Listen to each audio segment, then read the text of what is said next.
All right, folks, tomorrow is the third anniversary of the Donald Trump-led January 6, 2021 insurrection. Y'all remember, wasn't a little walk in the park. Y'all roll a video. They sit here and lied, talked about, they were just taking a normal tour. That's how Republicans have labeled the actions, even though you've got more than 700 people who've actually been arrested by the feds for their involvement in that terrorist attack. My next guest was in the midst of the chaos and turmoil that disrupted the Electoral College vote count, resulting in 9 deaths, assaults on at least 174 police officers, and millions of dollars in damage.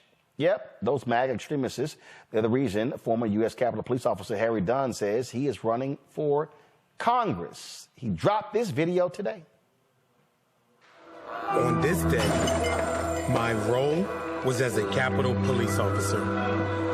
I'm Harry Dunn, and that meant putting aside who I am, a father, a Marylander, a Democrat, because I swore an oath to protect our Constitution, to protect our democracy.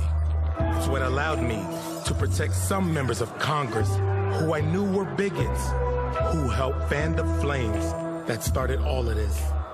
I put country above self. The problem is, a lot of them didn't. Some of the same people who stood behind us when we protected them went back on the floor of Congress and stood behind Trump. They voted to acquit him. And worst of all, they denied the violence and trauma that led to the death of some of my fellow officers. I couldn't stand by and watch. I had another role to play.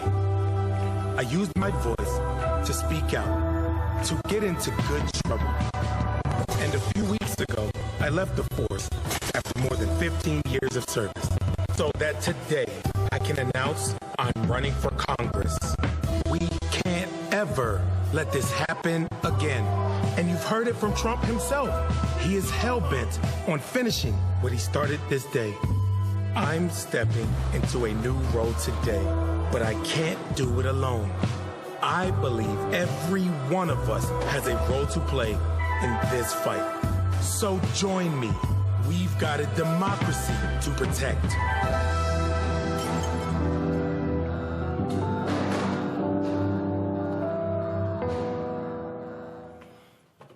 Folks, Harry Dunn joins us right now. Glad to have you here on the show. Obviously, a decision like this isn't an easy one. How long have you been thinking about this? Hey, thanks, Brother Roland, for having me on. I've been a public servant the last 15, 16 years of my life.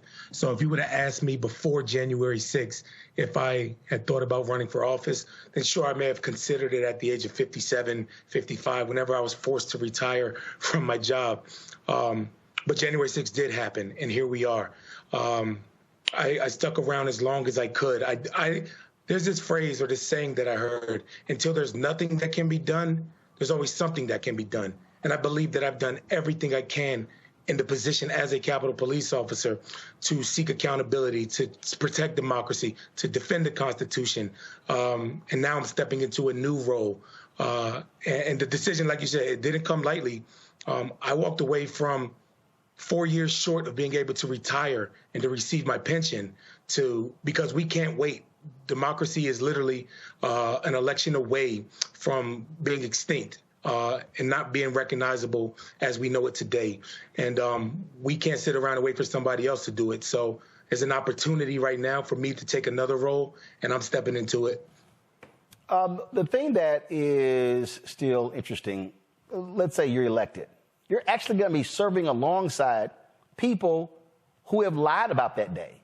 People who were cowering and running for cover, but who turned around and are protecting these people, who are supporting Donald Trump, who says that he will pardon every single person who was convicted for what took place on January 6th. I mean, these are people who are, frankly, a joke. Yeah, you just said something very important, though. You said, I'll be serving alongside of them, not beneath them, not under them. I get a seat at the table. I get a voice now. It's hard for them to dismiss me as just an angry, pissed off Capitol Police officer now. I'm your colleague. You have to sit there and listen to what I have to say. And, you know, I think that will be very beneficial. Like I said, I've done all that I could as a role as a Capitol Police officer. I was defending these individuals before the insurrection happened and 3 years after it. So I definitely can put my feelings aside and stand up for what I believe in democracy, because they have the right to say that. They have the right to lie. They have the right to do everything that they're doing. And I believe in defending that right. But it needs to be pushed back against by the real patriots of this country. You, of course, you were a retiring congressman in that particular district. Look, when you run, you got to raise a lot of money to do so as well. And so beyond January 6th, what else are you focusing on? I'm glad that you said donate. HarryDunnForCongress.com and donate to me. Obviously, so, you know, going back into what am I focused on?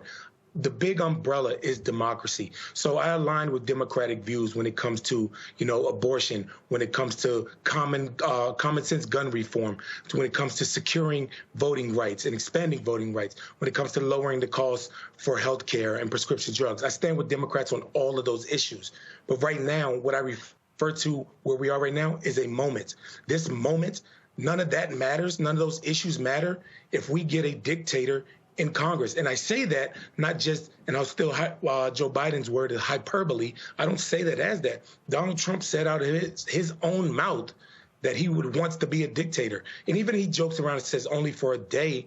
Like, do we not take that guy seriously? At what point do we stop not taking him seriously? So, you know, I agree, obviously, with the Democratic platform, but none of those issues even get to see the light of day. We don't get to debate those if we don't protect this democracy that we have. Questions from the panel. I'll start with you, Michael. All right. Former Officer Harry Dunn, it's good to see you again. I saw you this morning on Morning Joe making the announcement as well. Thanks for coming on Roland Martin Unfiltered. As a candidate for Congress, and you mentioned at the top of the ticket, the most important thing is saving the democracy. How would you explain to people, especially Generation Z, what democracy is and why it's so important to save it and protect it? You know, one of the biggest things, that's a great question, man. You know, one of the things that I've run into along all of this, the last 3 years of speaking out, is indifference. A lot of people don't really care unless something is directly affecting them. So I think it's important to get the message out there why this is important to you specifically. You won't get the right to do that. Your mother, your sister won't have the right if she's raped by somebody and she's forced to have a rapist baby. You don't get a say anymore because, you know what?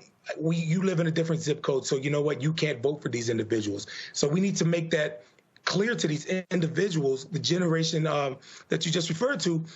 We got to make it clear that, yes, it may seem like all this stuff is happening on the news, and a lot of people like to distance themselves. I don't watch the news. It's too negative. Well, you better pay attention because it's going to happen with or without you. And I want people to have a voice and to have a say in it, because the more people that have a say, the harder it is for these individuals to tear up democracy like a piece of paper. Right. Kelly? All right, thank you. Hi, Harry. Good to see you again. So as we are both somewhat Marylanders, you're definitely a Marylander, obviously. Reading up on specifically the 3rd District, you have already admitted that while you're not a resident of that district yet, you will be moving there once you win, you know, fingers crossed that you do win. Even though you are a U.S.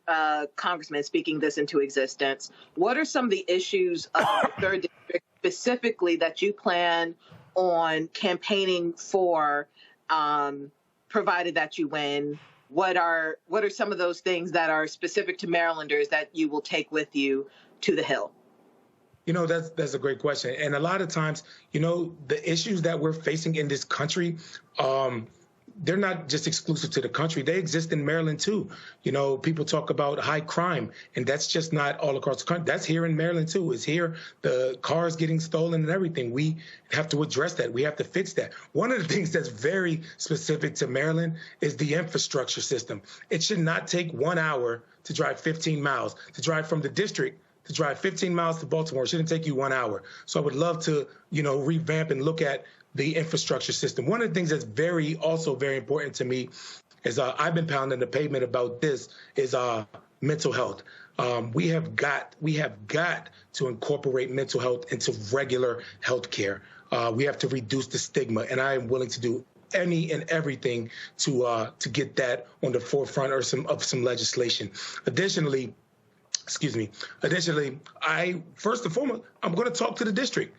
Those are just some things that I want to do. I can't wait to get out there and talk to the voters. And, you know, I've always been this guy who just believes in public service. I'm a public servant. I'm a servant of the people. Use me. I'm a vessel. So I want them to pour into me and me be able to give them a voice on the floor of the House of Representatives in the halls of Congress. Matt? Thanks for coming back, and thanks for your service, your storied service. Here's my question for you. I know you just made your announcement today, but what has been the response from law enforcement and the military, and what is your expectation about that? Because obviously you were in the line of duty on one of the most important days in our history. But when we see law enforcement, we know a lot of times they tend to skew conservative. So what is the response been, and what is your expectation about support you might find from that contingent of people? You know, a lot of people that I've talked to I haven't seen organizations putting out statements or anything like that, but individuals that I work with, the police officers that I know, law enforcement friends, have been very supportive of me. And, you know, and this isn't about a Democrat or Republican. This is about preserving our democracy. Working at the Capitol, I think it's safe to say over my career, I've dealt with over 1,000 protests. And there are issues that I agree with, issues that I don't agree with. But you know what? Those individuals had a safe space to demonstrate and exercise their First Amendment right. And that's what all law enforcement and, frankly, all Americans should care about. We shouldn't. So when individuals, like I said, law enforcement, my friends, that they are very, very receptive of and supportive of me, wishing me well and everything like that, because they know the people that I know, and that's why I look forward to getting out in the district and actually meeting people. The people actually know me, know that, sure, I have liberal views, but I'm not going to be dismissive of an individual just because they have different views as me. So generally, like you said, like most police unions tend to do, I would love to sit down with all of them and find out how can we work together. We're going to be here on this planet together. We might as well coexist. All right, then. Harry Dunn, we'll appreciate it. Good luck in the campaign. Thanks, man. Harry Dunn for Congress.com. Donate. Thanks a lot for y'all. Appreciate it. Thanks a lot. Folks, we come back. Nikki Haley, town hall last night with CNN.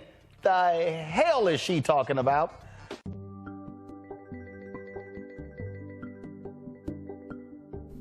Hotep, everybody. This is Michael Imhotep from the African History Network. Our Kwanzaa online history course bundle pack is on sale right now.